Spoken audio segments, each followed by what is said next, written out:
For 40 years, the people of Israel wandered in the wilderness, not as a people abandoned, but as a people being reshaped.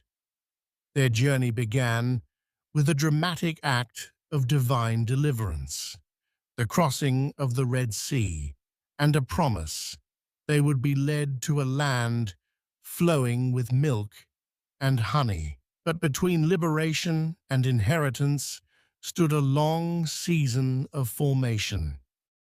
In the wilderness, Israel learned dependence. Freed from Pharaoh's whip, they soon discovered freedom demanded more than escape.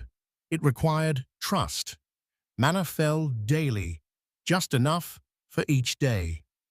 Water gushed from rocks when thirst threatened to break their spirit. Their needs were met, but never in advance. They had to rely not on stockpiles, but on the constancy of God's provision.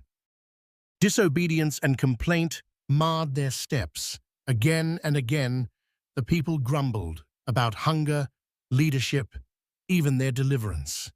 They longed for Egypt, for the certainty of slavery over the uncertainty of freedom. But God was patient.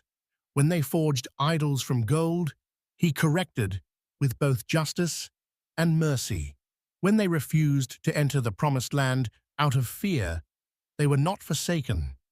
They were given time to grow, even if that meant wandering until a new generation could rise. The wilderness became a classroom of covenant. God gave them the law, not to burden, but to shape them into a holy nation. They were to be distinct, governed by justice, mercy, and reverence. They received the tabernacle, a moving sanctuary, to remind them that God was not distant. His presence traveled with them in cloud and fire. Leadership, too, was tested and refined. Moses bore the weight of their struggles, interceding even when the people turned against him. He was not permitted to enter the land, but he remained faithful, preparing Joshua to lead after him.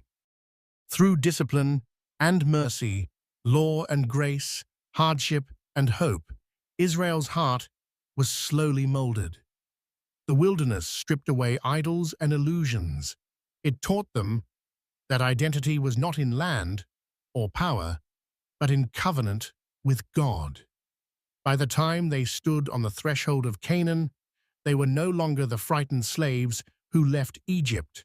They were a people prepared to receive the promise, not merely